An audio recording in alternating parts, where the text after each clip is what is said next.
On this episode, customer states my new engine is using antifreeze. Stay tuned, we're going to get into it.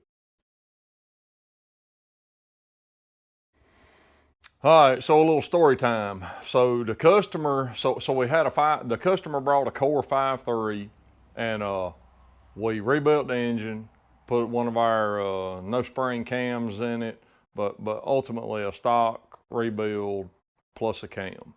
And so he had it put in, and sometime later, I don't know, 4 or 5 months, 6 months later, he tells me it's using water. So I think the amount was like the whole reservoir full in about 1,000 miles.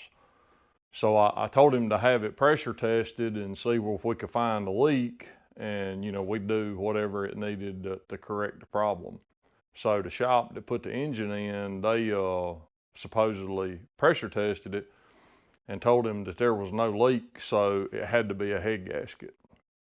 Now, I don't know if they was just pulling his leg or they don't understand how a pressure test works, but obviously if a head gasket's leaking, if there's a leak anywhere in the engine, it's not going to pass a pressure test, because that's the definition of of a pressure test.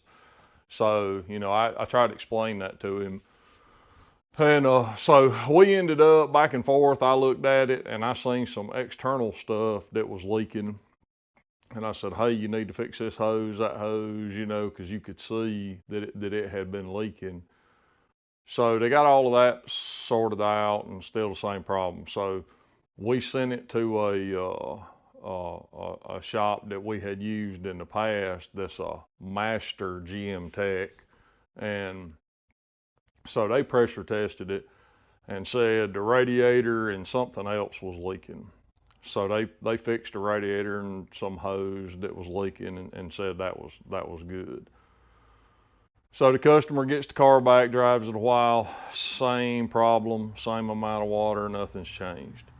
So we go back and forth trying to determine where the issue is, and I just can't hardly believe it's something in the motor, because when we rebuild a motor, we pressure test the heads, and we mag the block, and nothing's leaking on the ground, and there's no water in the oil. So it's a super small leak. I mean, to use a couple of quarts and 1,000 miles, I mean, it's a really small leak. So we didn't see anything visually, and the shop that's pressure testing it, says there's no problem. And so anyway, it boils down to, I said, well, we're just gonna put a set of heads on it just to make sure, because I just can't imagine what else it could be. So we machine another set of heads, and they swap them out and send me the old heads back, and immediately I see the problem. So we're gonna go out here to the pressure tester, and I'm gonna show you where 706 heads crack. And again, all of this was visually checked and pressure tested at the original build. So sometime between the day that I torqued the head bolts and 3 to 6 months later, the heads cracked. And so we're gonna go out here and we're gonna get the pressure tester hooked up, and you're gonna see it with your own eyes. All right, so this is our pressure tester, and we got the head in, and the crack, these things crack.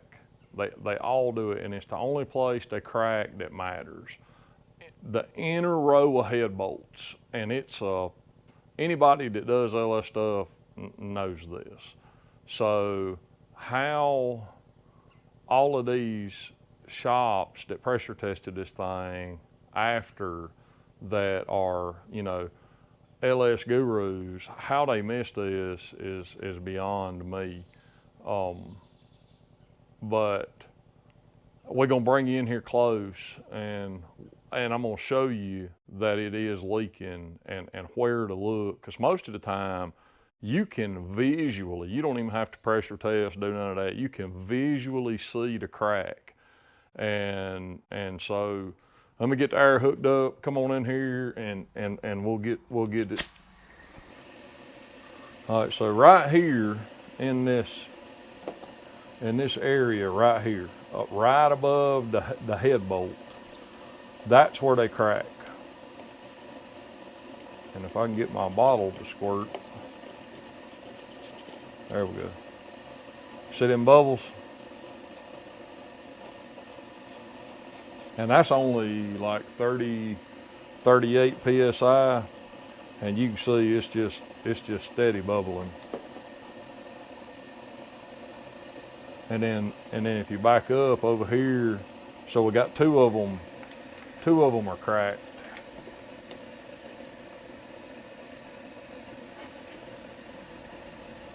Yep.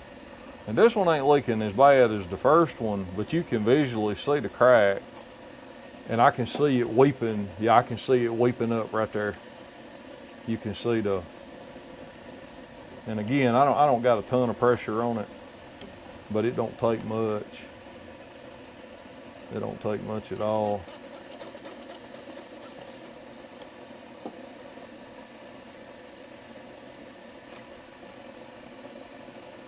But that's where they crack. And like I say, 95% of the time, it's a visual deal. And if you see some, let me unhook this air now. So these are the gaskets off of it. And you can see the fire ring. I mean, every one of them sealing perfectly. There was no signs of water in the chambers.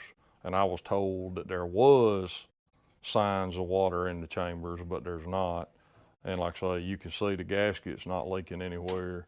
And we use GM gaskets, you know, on most of this stock or mild stuff. And they work great, do a fine job.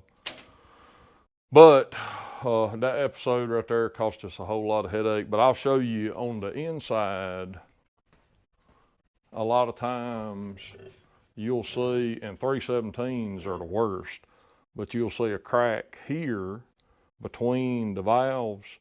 That crack doesn't really bother anything. It doesn't go anywhere. This whole area is solid. There's no water right there.